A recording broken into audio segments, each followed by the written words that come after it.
Hey babes, Laura here with episode 9 of the BJJ Babes podcast.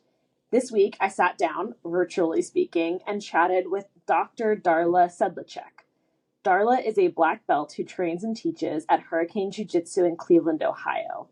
She's also a psychologist and works with people with all types of needs, but also specializes in performance and sports psychology. I found Darla on Instagram when I found the account she created, More Women on the Mats. And on that account, she'd posted the story of the first women's masters divisions at PANS in 2018. Prior to then, PANS and a lot of IBJJF Opens didn't have a masters division for women. So masters women, meaning women competing over 30, were competing in the adult division. So in the episode, I say it was Worlds, but it was PANS. Correcting myself there. As part of our interview, Darla tells that story of how it came about, and what you'll see is it was really a grassroots effort. Just a group of grapplers came together and pushed IBJJF to add those masters divisions. And it really reminds me of a quotation by Margaret Mead, who's a famous anthropologist that I really love. It's one I've carried through my life, which is never doubt that a small group of thoughtful, committed citizens can change the world. Indeed, it is the only thing that ever has. I love that quote. I've carried it with me through my life, and it's one I think we really can apply to women in jiu-jitsu. If we just step by step find each other, join together, and really promote women in this sport, we can make a big difference at achieving equal footing with the guys. Darla has such a passion for bringing more women into jiu-jitsu and onto the competition mats. I hope you enjoy hearing her story of how she got into jiu-jitsu and how we can encourage more women in the sport. Also, just a disclaimer, while we were filming, I should have muted my mic. One of my dogs, when he gets overexcited, he makes this heaving noise, or it's like a hyperventilating. You're going to hear that at one point on the interview. I'm sorry, I should have muted it. That's just Tucker being Tucker. He's a little demon spawn. So don't let that distract you from the great conversation I had with Darla. And with that, here's my interview with Darla. Hi, Darla. Hello. How are you doing today? I'm doing great. All is well. And Darla, where are you at right now? So I am at my home school, Hurricane Jiu Jitsu, which is in Cleveland, Ohio. And I'm sitting in front of the mats. And we had a nice training this morning, competition intense training. We're getting ready for a big tournament next weekend in Cleveland. The IBJJF is actually coming to Cleveland for the first time. So we have a pretty big team of people going, and we've been preparing, getting ready. So that's so exciting. It's awesome to see jiu-jitsu expand and go to different cities and just become bigger. Yep, for sure. Yeah, and I love the mural in the background, the octopus with is that a warrior? Yeah, it's a warrior with a spear, and it's like the octopus with the 8 arms, 8 arms of jiu-jitsu all over the place. I love that. That's really cool. So it's so fun. I would just get distracted if I trained at your gym. Be staring at it all the time. So Darla, if you want to take a couple minutes to introduce yourself, who you are, what your background is. Darla Sedlacek. I am a black belt here at Hurricane. I was the first female black belt at the school, and I was also the very first black belt that went from all the way baby seedling white belt all the way to black. So it's a cool thing to see the trajectory of the development of our school and the culture and our student body over, however 10 plus years now. I teach all manner of classes here. I teach regular adult classes. I teach kids classes. We have a basics program that's really fantastic. I teach a lot of those classes. And then I also teach women's classes. And we have a specific program where 3 classes per week dedicated women's classes. And I love teaching all of them for sure. So a lot of teaching, a lot of training. I love to compete. I've been a competitor since I think 5 months in. At white belt was the very first time I competed. I have always been up for the challenge of jumping in and testing my skills. And, perhaps part of that comes because I've been a lifelong athlete since the tender age of 7. I was a competitive skater, so I lived at the rink from the time I was 7 until I was 16. Mm-hmm. And then I retired from skating, picked up soccer. I played soccer internationally in late high school, early college. And then in college is when I started to pick up martial arts, and I started with Taekwondo. And then from there, I've done multiple things. I've been into ultra running. I taught scuba diving for a while. I just have been an athlete in various ways my entire life, and full line of it, like, kind of puts me on the dot here at jiu-jitsu. And I feel like it's like the culmination of all of my experiences in various sports and just the different aspects of it. So jiu-jitsu is where I'm staying. There's no need to go to anything else. I'm good. I'd love to hear all the different athletic backgrounds that people come into from jiu-jitsu. And it's cool too that you've integrated that as well. You're a sports psychologist, correct? Yeah, so I'm a psychologist, Ph.D. psychologist, which means that I see people for a full range of things: depression, anxiety, attention deficit, relationships issues, a full range of things that people might seek assistance for.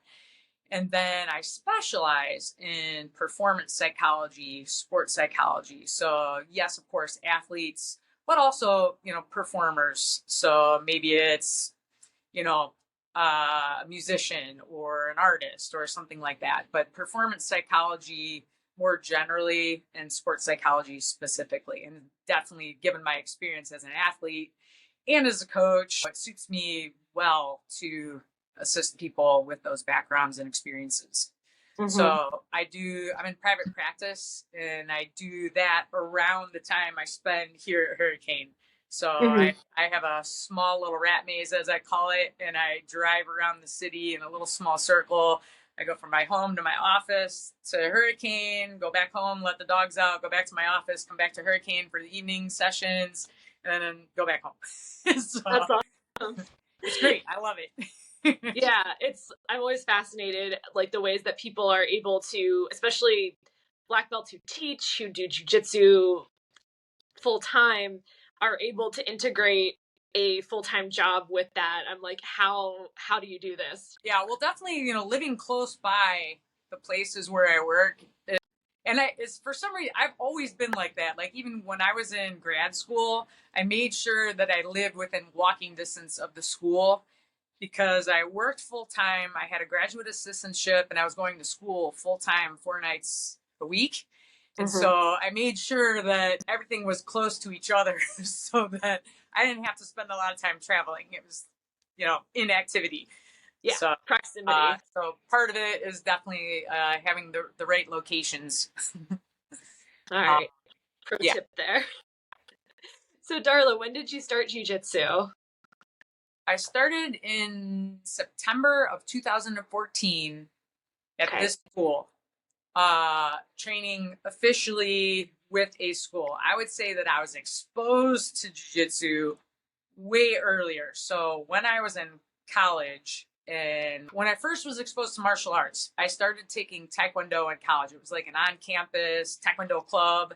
And I started that because there was a little incident on campus where me and a couple of my friends were coming back from downtown, and a dude in a ski mask jumped out at us and began to chase us. Oh my God. So we ran as fast as we could, screamed at the top of our lungs, went back to our dorm, and I told the resident assistant about what happened.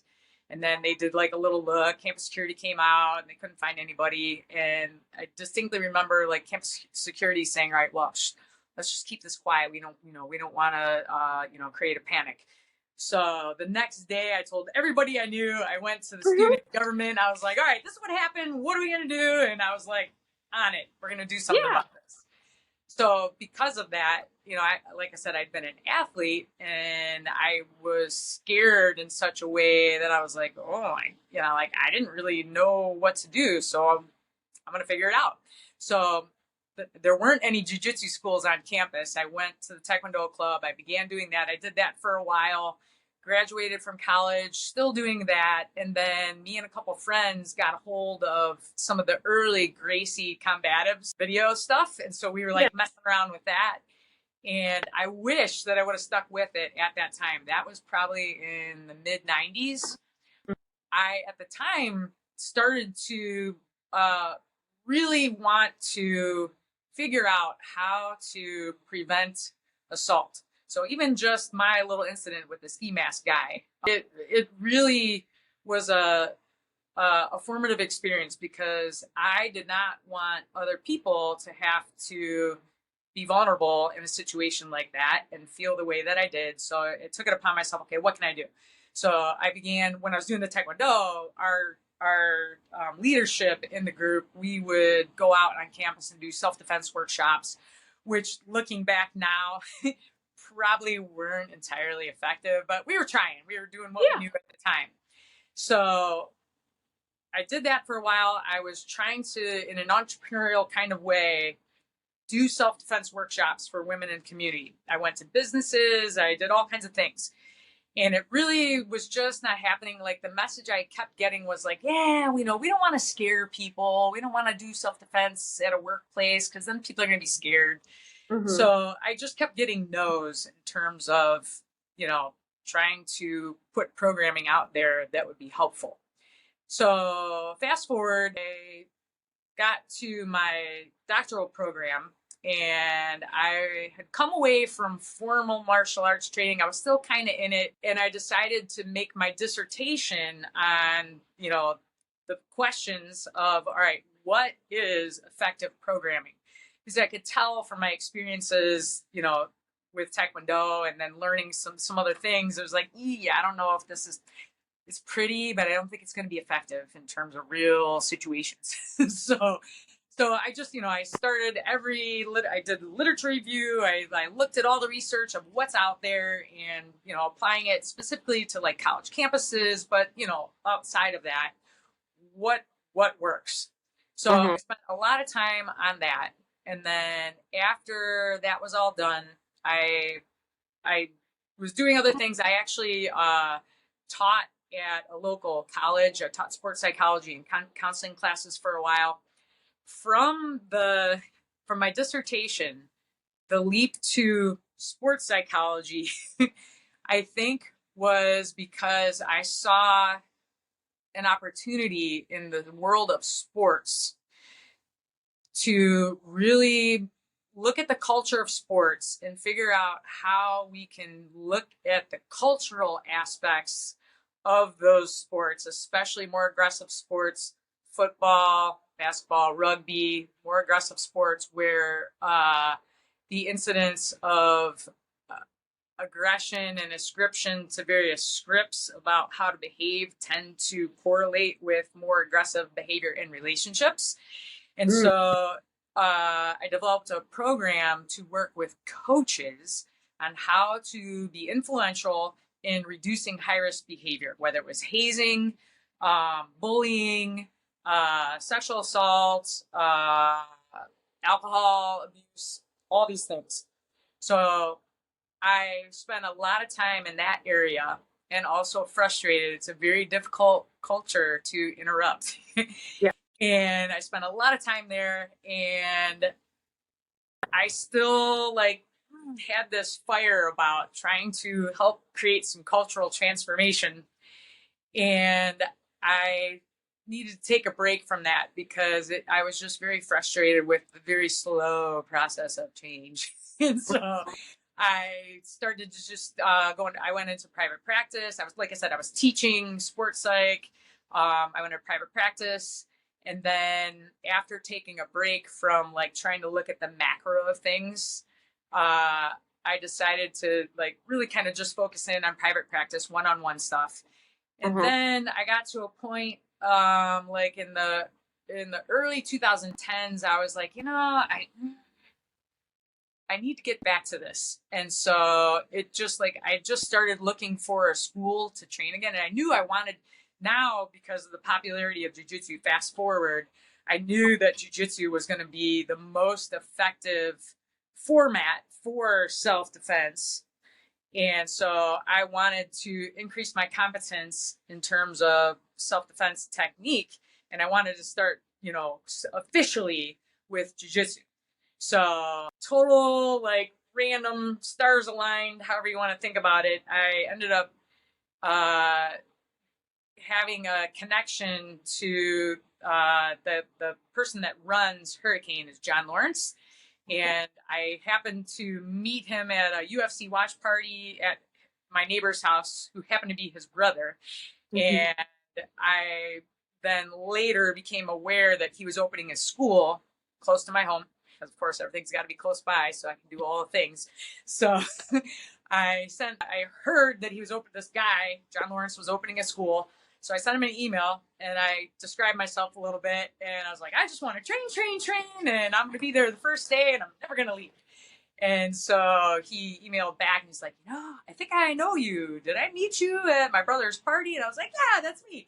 So I showed up day one and I pretty much have never left. Every class that was available, I was coming to it. And as the schedule expanded, I was coming to all the classes. So basically for a little over 10 years, it's been the most intense and awesome, joyful ride of my life, is doing jiu-jitsu and doing it in a way that is awesome for me personally, but is also like an interaction with other people that is all about helping them develop into some piece of betterment that they can be in their life.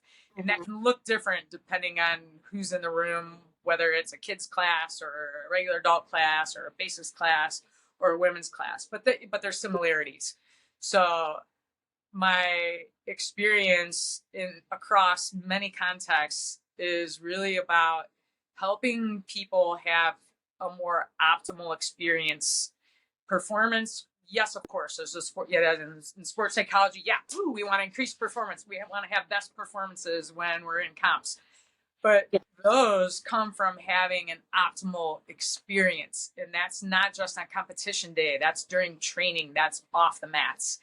And that comes from a lot of skills that we learn in jiu-jitsu and then hopefully we apply in other contexts, mainly in our relationships.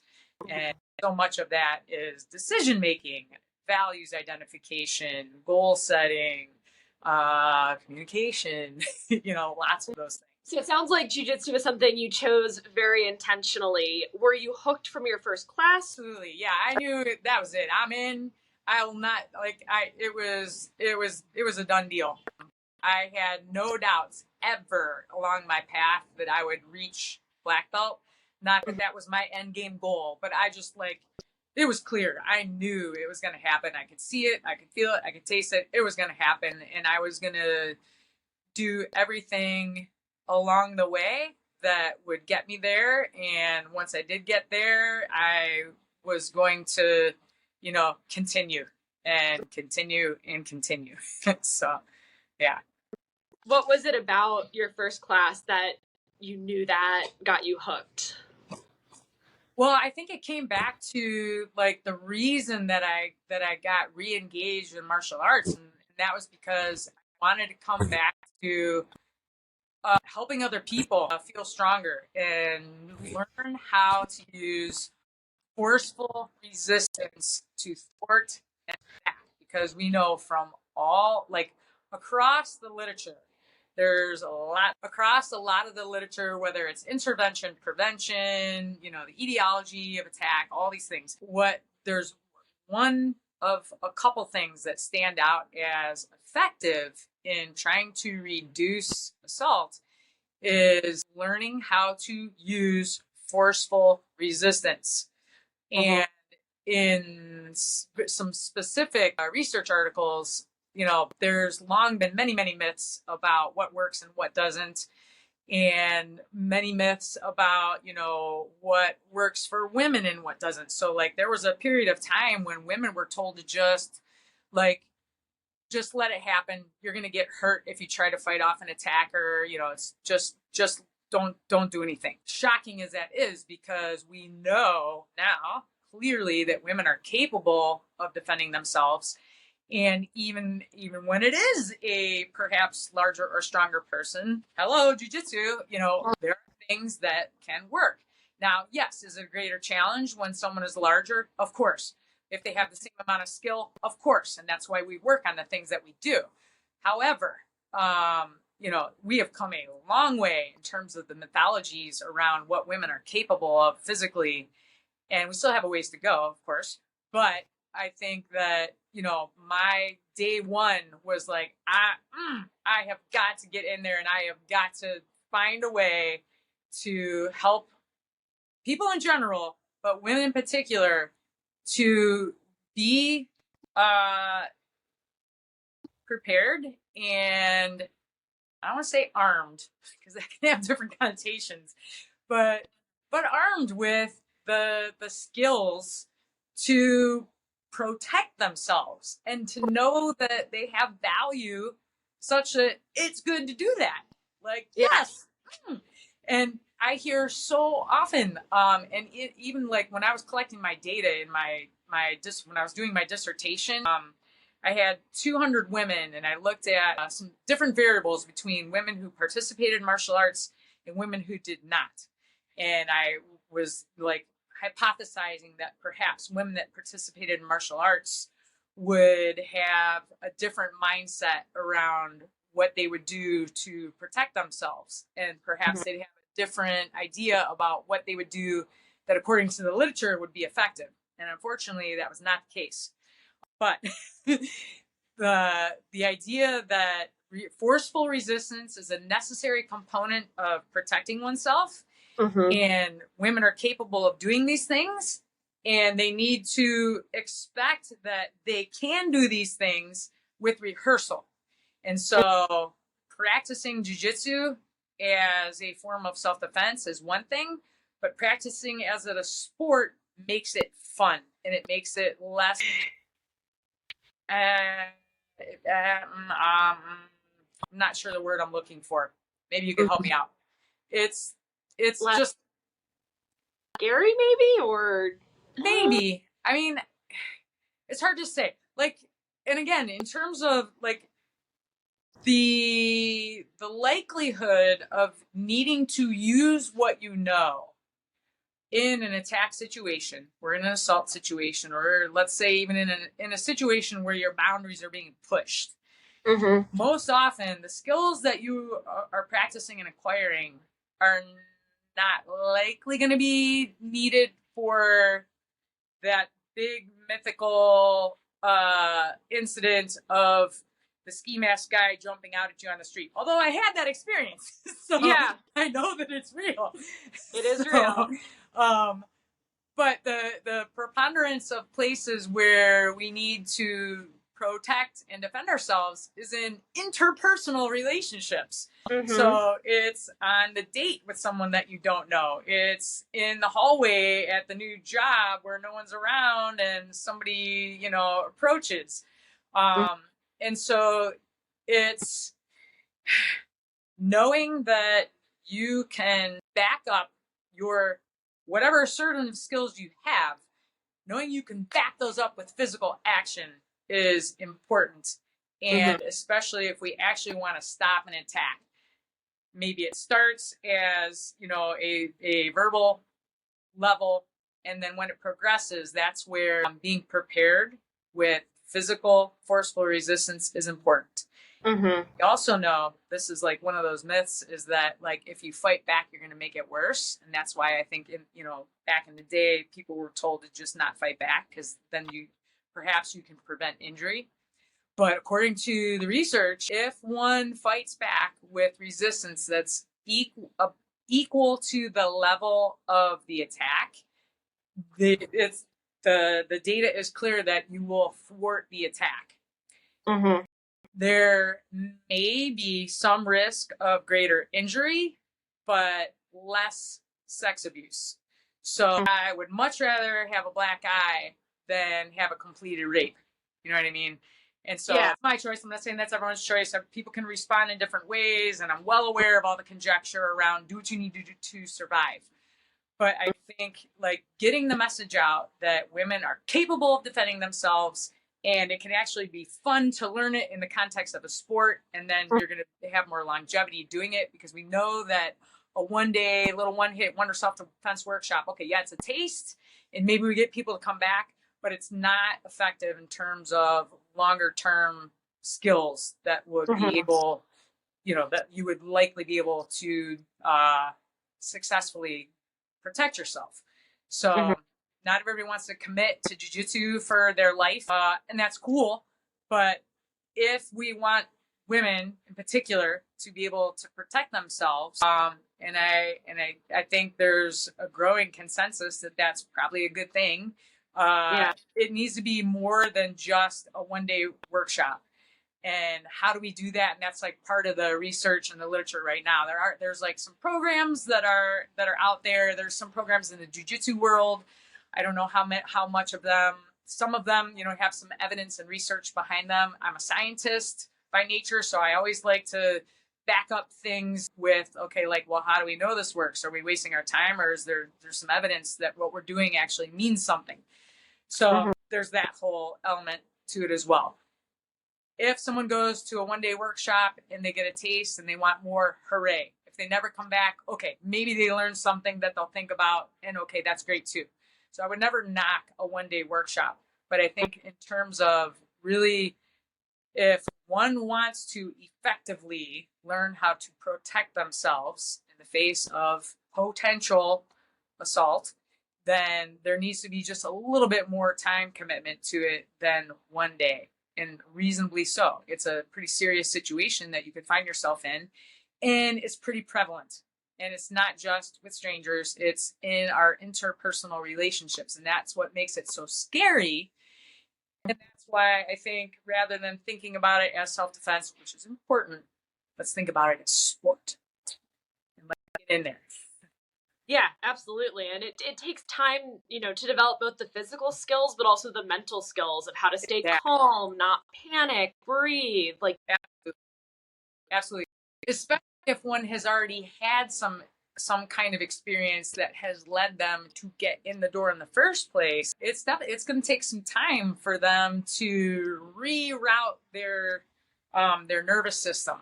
And that's where I think, again, jiu-jitsu can be so powerful, because it is close contact. And instead of the old picture and stories of perhaps a previous assault, now when I think about being in this certain position like closed guard, now I'm with my friends, and we're doing things that are cooperative and collaborative, and we're having fun, and we're listening to music, and maybe even I'm doing this with another woman if it's a woman's class, and it's a little less intimidating. Yeah, absolutely. And going to the fun part about it, part of the fun part is competition. You mentioned that you competed 5 months in. So what led you to decide to compete? I'm just always up for a challenge. I love challenge.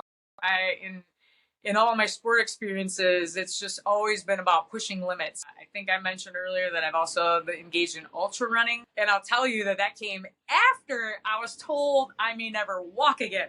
So what? I was in a horrible car accident in 2004. My right ankle was shattered, my left foot was broken, and my left arm was broken. I was in the hospital for a couple days, and I'll spare you any of the more details around that. But I got a bunch of hardware in my right ankle, and I had a couple surgeries, and I was told that I may not walk again. This was after I'd been playing soccer, run marathons, done all kinds of stuff. And so the doctor told me that, the best I could expect is that maybe I'd be able to chase after a couple kids someday. And so in my casted state, I sure that I dropped my head, and I looked at him, and inside my head I'm like, you don't know me very well. And I was like, oh hell no, you ain't keeping this bitch down, okay? So I did all the things I was supposed to do in rehab, and it took me about a year to be able to kind of walk a little bit. And from there I just kept pushing. I was like, all right, well, I'm just gonna try. So I'd get on a treadmill and I'd walk, and it hurt like hell, and my ankle looked like a sledgehammer for a long time. And I was just like, well, I don't know, maybe I'm just going to try. And so then I would do like spinning classes because I wasn't allowed to, couldn't run as I was told. So I was doing a lot of spinning classes, I was lifting, and I started to do some yoga for the first time, did everything I could do. So then I got on a treadmill, and then I could jog a little bit, and the joy of like just being on a treadmill, I know everybody says it's a dreadmill, but man, that joy on that treadmill, woo, I will never forget. So I started doing little bits, and I just kept pushing. And I did like a trail run because it was softer than concrete. And I thought, well, maybe I can just, what's the worst going to happen? I'll stop. So that kind of thinking led me to then do a 50-mile trail run. And in my head, it's like, well, I'll stop if I need to stop. So I finished. And then a few months later, I was like, well, I did 50, so let me see if I can do 100. So I started doing 100-milers, and my ankle was not a problem. I mean, you know, everything is sore after something like that, although less so the more I had my protocol in place in terms of what I was doing. But I think that is where, with jiu-jitsu, as just another application of my pushing of limits, I was just like, get me in there. I'm in. Let's compete. Let me see what I got. You know? Yeah, I come from a similar place in that I have a tendency, I think I spent a large part of my 20s just very limited and like very scared of pushing limits and not getting out of my comfort zone. And I hit a certain point in my 30s where I was like, I'm going to do this thing that I never thought I would do. And jiu-jitsu was a part of that, and competing in jiu-jitsu was a part of that. It's really empowering. Absolutely. Absolutely. And that's why, like, as much as I throw the phrase out all the time, more women on the mats, more women on the competition mats too. Like, I love it that over the last 10 years, I have seen the women's divisions grow, like steadily grow. And as we talked about previously, even for the masters women, those divisions have steadily grown. It's amazing how far things have really come in what I feel is such a short time in the last 10 years in terms of my interactions with competitions in the jiu-jitsu scene. I know that like in my white belt days, there was times when they would combine white and blue belts. So I had to fight some blue belts, whatever. And that can still happen. I know that happens. But I think today, I haven't seen a need for that even at local tournaments, because there's usually enough white belts and enough blue belts that they have their separate divisions. Now, I think that what I'd love to see is at the higher ranks, more and more women in those. And I've seen that too, like at the last world, the IBJJF World Masters, the brown belt women's divisions, like Master 3, it was huge. And I'm so excited because they're going to be black belts and they're coming to me soon. So I'm excited for like those bigger divisions. And just even in the black belt women's divisions, most definitely at like local tournaments, pretty sparse. IBJJF Opens, still pretty sparse. Masters, Pans, like the big ones, you'll see some decent divisions. And I know a lot of people, like especially Masters athletes, their one big jiu-jitsu pilgrimage is Master Worlds to Vegas once a year, and then that's why those divisions are so stacked. But I would love to see more women at the higher ranks continuing to compete too. And I'm sure, and I know that there are issues with that. Maybe now they've taken on a teaching role, or maybe now, the family needs to take some more front and center importance. And I know the life training balance can be difficult for people of all ranks and all stations. So, in some ways there's never going to be perfect balance. You're always going to be like winding around that line, and you can't know even like an approximation of balance unless you know some extremes, so maybe you got to push and do a lot, and then like, whoa, hey, and you bring it back. Maybe you're not doing enough and you miss things. So you want to bring jiu-jitsu back in a little bit more. But I know that the balance can be a struggle for people. Yeah. part of me doing the podcast is I'm personally looking for women to look up to. I started as a master's athlete, and so it means a lot to me to see. I'm Masters 2. It means a lot to me to see women in the Masters 3, Masters 4, Masters 5 at black belts competing. Yep. Because I'm like, oh, I will still be able to do this when I'm their age. There is a place for me here. Absolutely. Yep. And that's just, yeah, that makes me very joyful, for sure. Yeah. Having those role models. And that was something, I found you on Instagram. You created the handle More Women on the Mats, and you made that post about the first women's Masters division at Masters Worlds in 2018. So I would love to hear more about that. I had no idea it was so recent. Yeah, so I was a blue belt at the time, and like I said, I was already I was competing a lot, and I didn't even think about it. At the time, I was a Master 4, and I was competing in adult divisions all the time, and just didn't even think of it because there weren't at local comps there weren't even masters available. Yeah. So I just got in there and did my thing and did good. I did well. And so when there were several networks like the Women's Grappling Network, which I think is one of the largest on Facebook. I think there's 14,000 women in that group. There's some other, networking groups. I know Facebook is perhaps a little more less used than it was even, years ago. But anyhow, wherever people find information, there was a push to get Masters women's divisions at PANS. They had them at World Masters because, of course, World Masters was all 4 Masters divisions. But the IBJJF did not even have the option for opens or for the other big tournaments like PANS. So to my recollection, and I was following the story pretty closely, there was a group of brown belt women that had requested, and of course a lot of people had requested, and people make requests all the time of big organizations who will remain nameless currently that do a lot of things out there, and women want more visibility and weight divisions that they're not getting. ACC. Anyway, so there was a group of women that petitioned to the IBJJF, please, would you please add master divisions? We have 5 people for this brown belt division. We can make a division. And from what I understand, they were no. So then the next step was, and again, if I'm remembering correctly, it's been a little minute since I've looked at the details, so I might be off. But the general flavor of the story is that then brown belt woman, I believe, and her name is on the tip of my tongue. I'm not going to say it because I don't want to misspeak.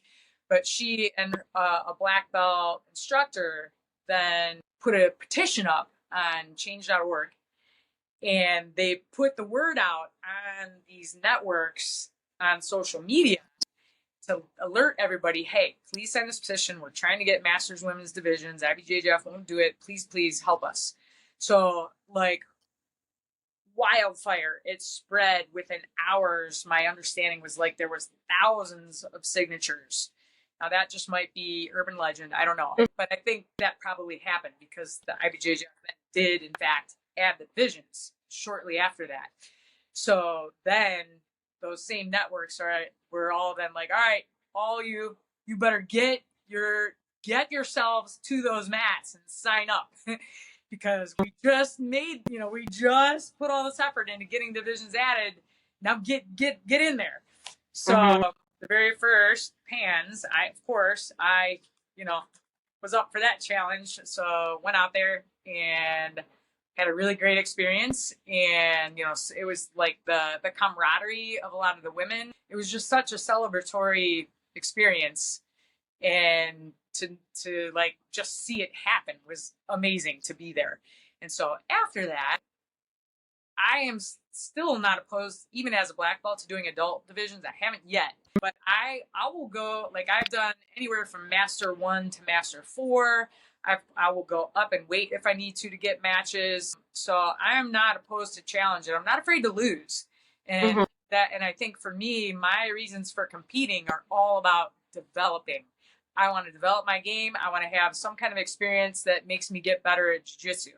And I always, after every turn, no matter what happened, no matter what the outcome, I come back to these mats and I always call it that magic dose of improvement, because I always feel like I've leveled up in some kind of way. So seeing the master's divisions added, I think gives master's women more opportunity to go get those magic doses of improvement. But I also I recognize that those master's divisions won't always be full at smaller tournaments. So I think we still have to be willing to show up and go to younger divisions and show up and be there and represent and be on the mats as women. Competition. Yeah. I think that's really important. And again, because of the benefits of competition are great. Mm-hmm. So what led you to create More Women on the Mats, and how do you think we can get more women training, more women in competition, more women in jiu-jitsu? So within my school at Hurricane, as a blue belt, my coach and I, the owner, head instructor, we had a chat about adding women's classes. And at the time, there weren't, this was in 2016. Now I have seen a proliferation of women's open mats or like women's camps or women's stuff, whatever. I haven't seen as much, and maybe I just haven't seen it, but I haven't seen rooted, anchored women's programming at a school. Like, it's one thing to have an open mat once a month or, even maybe once a week. It's another thing to have classes on the schedule every week, every Tuesday, Thursday, and Saturday. There's a women's class here. And there are multiple benefits to that. And I'll come back to that in a moment. Uh-huh. The More Women on the Mats thing came because I went in that 2016 as a blue belt. I was always trying to recruit women to come and play with me. Please come play. Come to my school. Please come try it out. Just come try, please. And so I was very convincing. I would get some of my friends to come check it out, and they might, hang around for a few months, and then, they wouldn't necessarily stick. And I noticed that as I was talking to women, they would always be very interested. But then, when they would show up, and at the time, it was still, our school has grown dramatically since then. At the time, let's say the student population, maybe it was a total of 50 or something like that. And there might have been 2 other women that would show up. And because I was at every class, I may or may not get to train with them, and I was happy to train with anyone. I did not care. I would train with anyone who would want to train with me. But I saw the benefit of training with other women, because when I had those 1 or 2 other female partners, it felt different. It was a little different. And as I encouraged other women to come play and come play with me on the mats, what I kept sensing and feeling was that they just were they'd see all the guys and they would just be intimidated.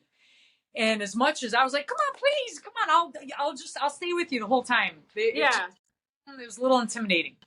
So that led me to what can we do here? What can I do? And I firmly believe that women's classes were a solution. I talked to my coach, and we talked about it. We had many philosophical discussions about it. And in the end, he agreed to try having women's classes.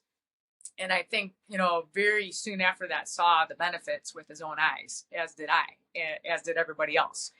And so what I often say, is in shorthand is that, I want to get more women on the mats selfishly because I love to compete. And I know that just like women's sports, we have women's sports teams. So in jiu-jitsu, why would it be any different? We have a women's sports team, and not everybody has to be, sport inclined. It can still be for those other reasons, but it makes sense to train with other women as a sports team. That's just one way to look at it. I'm not saying that's the only way, and it's not even the only way that I look at it either. But with that in mind, getting more women in the door and keeping them in the door builds more women. It builds a team of women, not only for competition, but it builds this team of women that can collaborate and talk in the locker. We have a women's locker room. We can talk in the locker room about things, and we can have social outings and talk about things. And it's there's a retention component to getting the same women coming back over time that I think is where we get those real nuggets of benefit, which is the confidence, the interpersonal relationship skills that we can practice with each other that maybe then we go off the mats and practice elsewhere. It's the teenage girls that maybe no longer fit in the kids program, but don't quite fit in adults program. They come to the women's classes, and I've seen, especially once they start menstruating, they feel really, they get uncomfortable. And I recognize that, perhaps that's an unfortunate societal thing, but the fact is they feel uncomfortable. And so if they come down to the women's classes, they don't have to feel quite as uncomfortable, if they have an accident or whatever with they're getting their period, don't realize it. So there is a comfort for whatever reason, whether it's because you're a teenager and just got your period and you feel weird about training with boys, whether it's because you've been assaulted in your past and you feel a little squeamish, whether it's like you just don't know, like, this is overwhelming. I need, it's just a little bit of a smaller group. It's a private and it's prime time. So I was certain that women's classes would be successful if they weren't relegated to like the 9 p.m. off times. And so I knew that it would be really important to have like concurrent classes, and we have the facility here to do that. So we have like a separate mat space for those classes, and that offers a whole bunch of benefits. But in terms of the more women on the mats thing, I started saying that like to myself. It's like, how do I get more women on the mats? And then I started writing about it in like 2019. I wrote an article, and then it's just been like my mantra and my hashtag since then. There's the Facebook group, which is more women on the mats.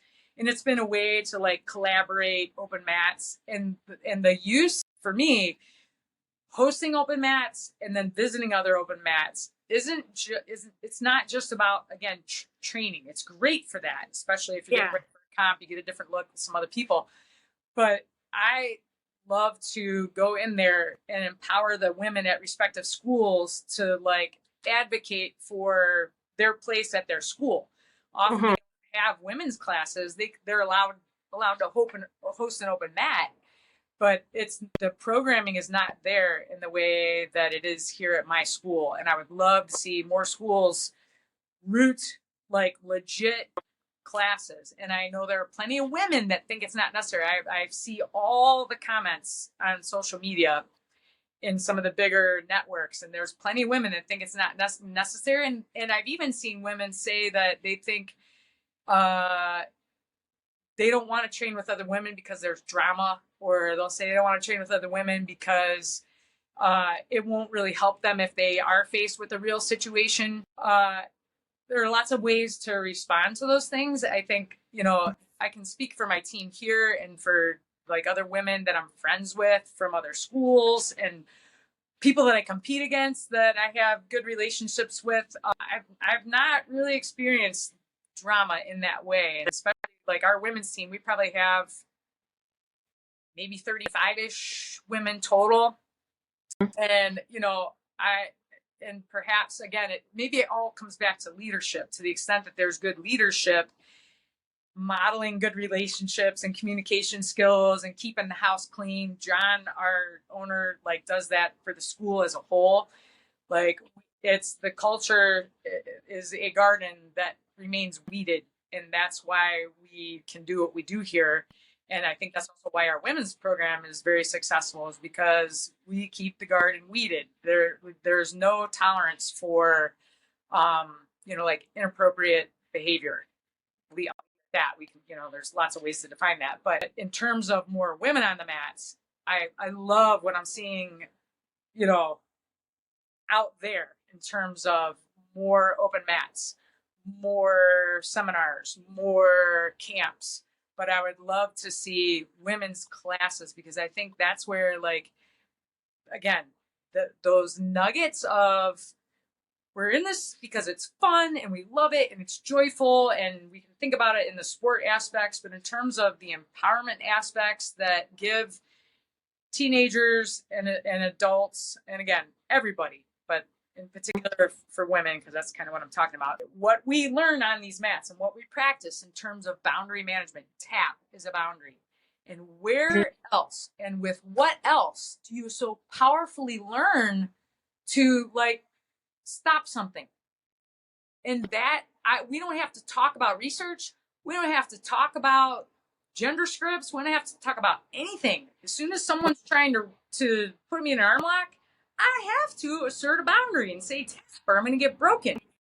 And that it's like visceral learning that then can be applied in other ways. And I think that handling yourself in a relationship with those kinds of the practice of that has to translate to how you carry yourself in a relationship. And you know, in a metaphorical way, maybe we'll tap out in a relationship when it's not going well. You know, it's not painful that your elbow is going to get hyperextended, but it's painful because that's all you're doing is thinking about like, this can't, I don't think this is for me, but I don't want to hurt the other person. So I'll just stay with it. Mm-hmm. When it's not good for me, you know, the more women on the mats, it has lots of meanings. And I think the paradox of it all, and I've had conversations with Emily Kwok about this at camps that I've attended, her camps. The paradox of it all is that eventually in some idyllic world, jiu-jitsu world, some mat world, we wouldn't need programming for women at all, because there'd be so many women out there that it's like there wouldn't even be any need. Maybe there would. Maybe there's like an enjoyment aspect of it where we'd still, you know, have a class here for the women, and, you know, go over here if you want to, you know, be in a co-ed class. Maybe there's some benefit to that. But I think the paradox of the attention to women's programming is that we just make it a representative of an equalitarian culture where as many people want to do it are doing it. And I think women want to do it. And for a long time, people, I think, assumed that they didn't.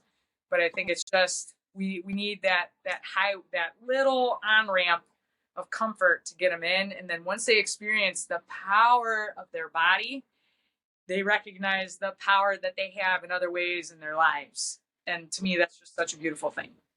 Yeah, I totally agree. And I think that women's classes are a great way. You know, I dove into a co-ed class, but I know I brought a friend into jiu-jitsu and her first class was a women's class. She then joined my gym and she remarked, you know, it was a little intimidating going into the room full of men. And so not everybody is comfortable just diving into a co-ed class. And so women's classes can be really great at being that bridge to bring women in.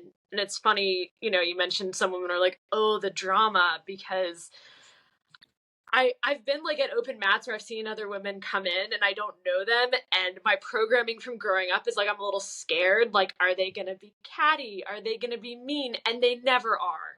My experience with women in jiu-jitsu is they are always kind and helpful. And we are all each other's biggest fans, even the women I compete against. Right, exactly.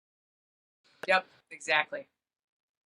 Yeah, I mean, we're not like the guys. We don't have that machismo where we need to like smack talk each other, and I don't know.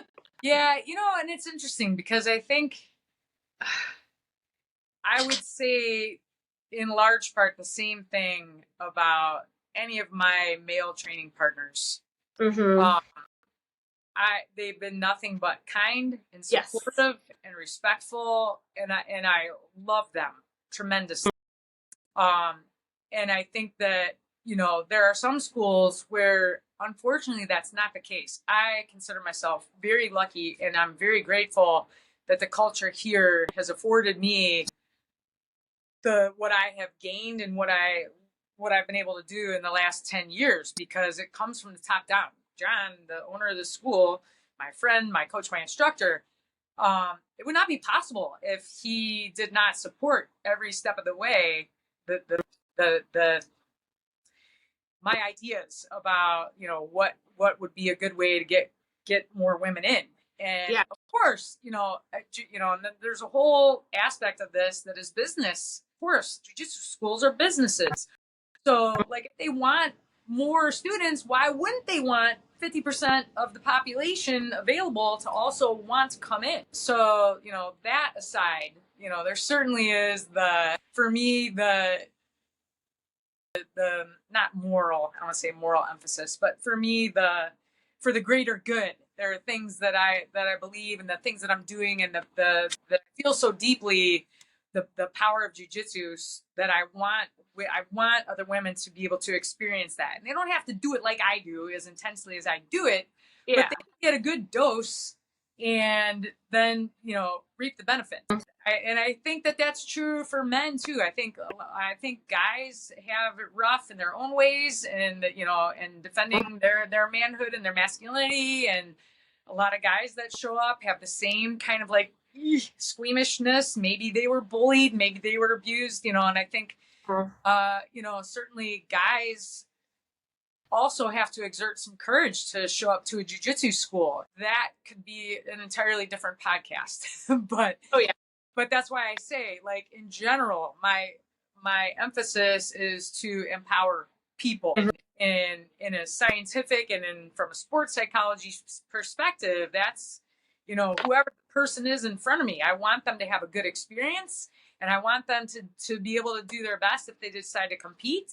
And I want them to just have a good time and practice jiu-jitsu, whatever their goals may be. And let's figure out what those are, because that's important. But I think, if we get specific, there are some things for women because of the experience of being a woman in our culture, where 20% are likely going to be faced with an assault. We got to take that into account, because it's martial art. And in jiu-jitsu, of all things, the gentle art was for a smaller, weaker person. I'm not saying women are smaller or weaker. I'm not saying that either. But, it's like, okay, so what have we done? This martial art, yes, it's first, and yes, let's talk about what it is to be a martial art and fighting and what that philosophically may mean.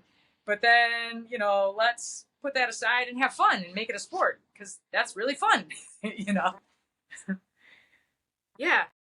Men coming into jiu-jitsu, and I think a benefit I've had from training with men is that you do reach a closeness with the people you train with. If you are in a positive training environment, you reach a closeness where we all go through life based on our perspective, based on who we are. And I've gone through life as a woman, so like I've faced certain things that I know from my perspective, but then to hear the men in my class talk about from their perspective issues they've had, maybe with dating or with relationships, where it's I've never looked at it from that side because I haven't seen it from that side. So, I think that's even something I've gotten outside of just training, from the training environment and the vulnerability it breeds. Yeah. And I think too, like, perhaps, and this this actually goes back to my dissertation from the year 2000. One of the conclusions that I drew from the research was that perhaps in the beginning, it makes sense, if we're going to do effective assault prevention programming, that we need to separate men and women out for various reasons, with the goal, though, of bringing them back together. And I can speak a lot about that, but in the most simple way, that was one of the findings from the research that I did. And so I think, in a way, 25 years later, here I am. And it's like, okay, to get started, let's separate. We don't have to. If a female comes in the door and they want to jump right in, great. You have that option. There's nothing that says you have to go to the women's classes at all. If you're comfortable, go where you want to go. But most of them choose to go to the women's classes. Perhaps in the beginning, separate them out because of the varying experiences and the delicacies of whatever those are, engaging in a contact activity. And so once confidence increases, once your body awareness changes, once some anxieties shift a little bit, like, oh, wow, look what look what I can do. I didn't think I could do that. Wow. Okay. And once there's like this shift, then, and I've seen it live. It happened many times where then like, okay, yeah, I think I'm ready. I'm going to try one of the Mat 1 main classes. Awesome.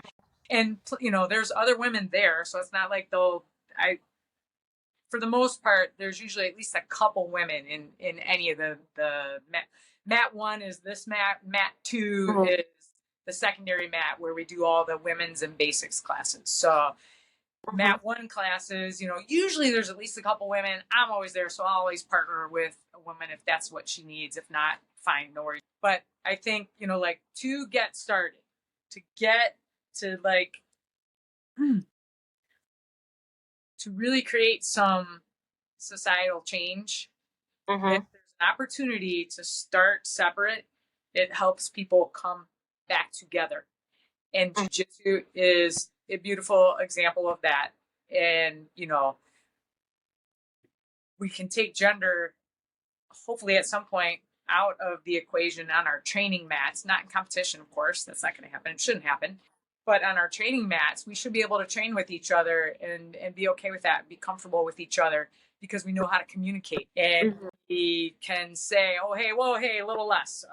John, our head coach, again, the owner here, famously, he says all the time, because people run into this so often where the intensity starts creeping, where someone doesn't want it to go, but they don't say anything. And then they're dissatisfied with how the role went because they didn't speak up. So it's rehearsal like anything else. So a coach like John can say, hey, if it's going in place, if you don't like the intensity, just say, hey, little less.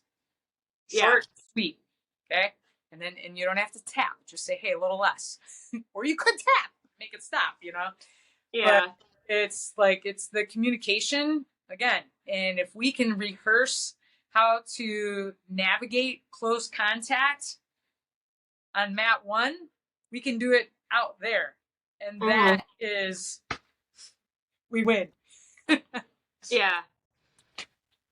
No, I think that communication is such key, and it's something, thank you, because I needed that reminder. Sometimes I get frustrated and then I just yell at the guy when I could have started with the, hey, can you tone it down? You're going a little too hard. Yeah. Yep. And it's hard, there's a lot of different like tensions and competing things inside that might make it difficult to speak up like that. So, for any individual that has that experience, it's like, you have to be responsible for yourself and own the tap. It's good to tap. Yeah.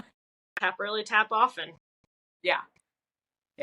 So you mentioned like some top-down ways that schools and teachers can really encourage more women on the mat. And I think it's, the women's program, but then also having women like you teaching all classes. And you mentioned Emily Kwok, and she's the person I got that concept from. The women should be at the front of the co-ed class too. How do you think the students in the class, especially the more experienced ones, when a new woman comes in, what can they do to keep her? So like in a general class setting, like upper ranks, how do they keep women, like if it's just like a full-on co-ed class, how do upper ranks or like teachers in particular, like coaches, instructors in particular, or like instructors and upper ranks? I would say the upper ranks, like so for someone who's in a class, the new female white belt comes in, what can the student do to, keep her coming back, not scare her away, I guess? Yeah, I think most definitely just, introduction. When it comes time to like pick partners, they can say, hey, why don't you come with me? I'll help you out. Often, and this goes back to like the coach influence, like when I'm instructing, and maybe there's a new student, I will pair a new student with someone who I know is going to be a good buddy for them. Yeah. So sometimes, I think upper ranks will generally they'll step in. It depends, like if they're getting ready for a competition, they may not want to be in that role, and that's okay. But generally, I think upper rank, I was going to say it's not their responsibility to be helpful in that way, but in some ways, maybe it is. Like, I feel like, yeah, you want people to train with. You want more and more people to come to your school to train with so you can have more experiences with different partners. But I think, that I think it depends. Not everybody would be like an ambassador of goodwill in that way. So Yeah. I think it's more like, I think it's in terms of leadership. I think whoever's running the class needs to have a good pulse on which students are those kinds of ambassadors of goodwill. And I think it's important to like pair people up based on that. And I think it's okay. Not everybody has to be that. Not everybody is outgoing. Not everybody's a good teacher, So I think it's important to like pair new people up with people that are very good at like being friendly and being welcoming. And certainly when I'm running a class, I do that. Or like just a match of energy. Like I'll read, like I'll see how people act and interact, and I'll try to match up that way. But I think upper ranks in general, like you hear this all the time. I hear it all the time, like for new people that are concerned, don't pick the other white belt, go find an upper rank and they'll take care of you. And most generally, and probably that is true. So they're going to tend to have more control. They're going to have more skill. They're going to have just more experience that's going to be helpful to a new person. So I think, just being welcoming. And for the most part, people they do that. I think one thing that I will say is not thinking new students, or let's say avoiding thinking at all, if at all possible, that new students are part of a new dating pool. That would be very helpful. I think that this could be an entirely whole new podcast. Oh yeah. But, we're trying to learn boundaries here. And when people are new, if they're even when they're not new, it can still be difficult to navigate boundaries. As you said, you can just, tap. And upper ranks have power. And so when a new person comes in, there are, as a psychologist, I'm very aware of boundaries and ethics. And, when you are in a relationship with someone, you have to be very aware of those power dynamics. And that's all over my education and my training as a psychologist. So I'm very comfortable with managing those kinds of boundaries. Other people don't have that training. Perhaps we should have some established ethical guidelines in jiu-jitsu. I'm not going to hold my breath, but at some point, maybe that would be also important and helpful. But I think upper ranks, take some time to get to know people before you ask them out, and, spare the new person the immediate test of their boundaries, and I'll just leave it at that. Yeah. Well, it's that, it hasn't happened to me in jiu-jitsu, but it's happened to me in other settings when you're like the new doe-eyed, I'm so excited, and that more experienced person is like, oh, I'll help you with this. And you're thinking that it's from a actually not romantic place. And so you get excited because this higher person than you, whether, in jiu-jitsu, if it's a higher belt or whatever, is taking that interest in you. And then you go into it and you get hoodwinked. It kind of sucks. Yeah. And like I say, I think this could lead us in an entirely different podcast. Oh yeah. We can talk about it another time. Yeah. But coming to learn, if somebody comes in the door wanting to learn self-defense because they've been assaulted, and then there's someone in the leadership circle that is engaging in like we'll say, boundary pushing type of behavior. Yeah. Just it's taking advantage of people, and I just think that there should be a lot more awareness about boundaries and ethics and power differentials. In fact, I believe Emily Kwok and Dominica Ablente, they did a podcast on BJJ mental models about this. And I'm sure there's been some other people talking about it, but it really is. There's been some high profile, scenarios that people have talked about. There's been things, but in a very general sense, I just think caution needs to be warranted if there is some kind of energy towards a new student that would make one want to pursue a relationship off the mats with them. Not to mention how it might be uncomfortable if they're doing something inappropriate on the mats, and I've certainly seen some of that. So it mucks up the garden, and like I say, where like very clear boundaries are important, and it comes from the leadership top down. Yeah. We have a statement on the membership form about a no tolerance policy for any kind of harassment or any questionable kinds of behavior. No tolerance. Out. Yeah. Goodbye. So yeah. My mom has a saying: the alpha usually sets they set the culture, and in a Jiu-Jitsu academy, it is the leadership who set the culture. And it can, if you have good people who do things like your school, it creates that environment. If you have unfortunately, there are some sketchy black belts out there who prey on their students, and when you have that, it's not a good environment. No. And like and by all means, people are adults. If they want to go do and date and do whatever they're going to do off the mats, at it. But if you can't have a conversation ahead of time that says, "Hey, listen, if this doesn't work out or it gets wacky, this is my school. You got to go." Yeah. If it gets weird at all, you got to go. Let's agree ahead of time. If you can't have a conversation like that, then you're not really going to be good at setting boundaries later either. Yeah.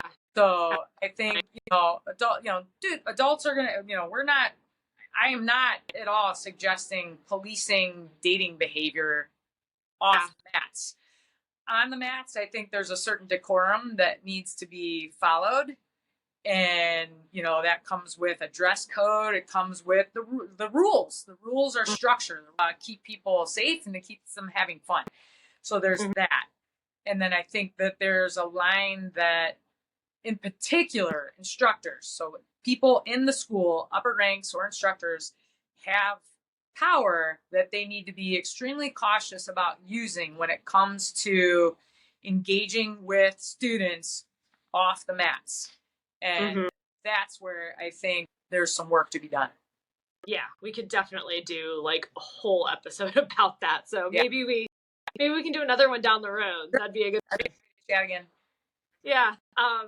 So to conclude, I have my final question. What advice would you give to somebody going into their first class day one?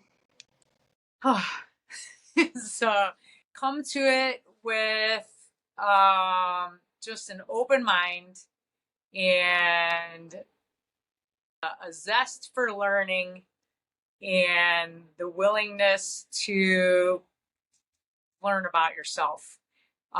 You're going to learn about other people, but you're going to learn a lot about yourself. And if you can make it in that first time and you feel any little itch to come back, just keep coming back.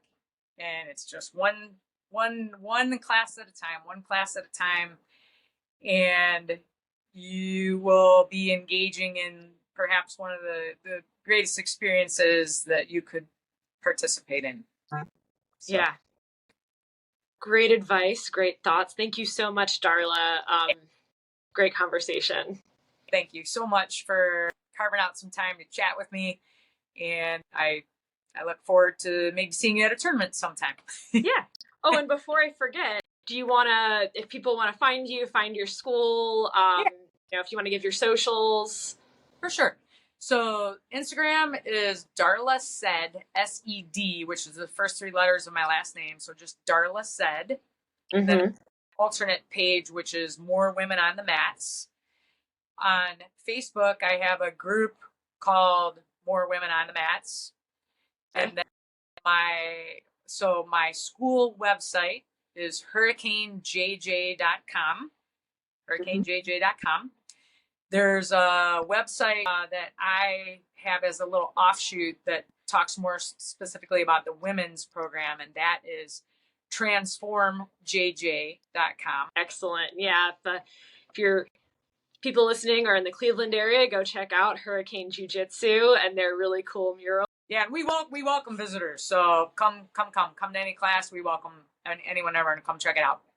All right. Awesome. All right. Thanks so much, Darla. Thank you so much. Thank you all for listening. I really hope you enjoyed hearing Darla's thoughts just as much as I enjoyed chatting with her about them. It's really cool to hear the different theories behind assaults and making jiu-jitsu fun and a sport. I think that evidence-based mindset that Darla has is super interesting. If you like what you hear, go ahead and give me a follow. I'm on Spotify, Apple, Amazon, and iHeartRadio, also on YouTube. And then I am also on TikTok and Instagram at BJJ Babes Podcast, or send me an email anytime, bjjbabespodcast@gmail.com. Until then, later, babes. Bye.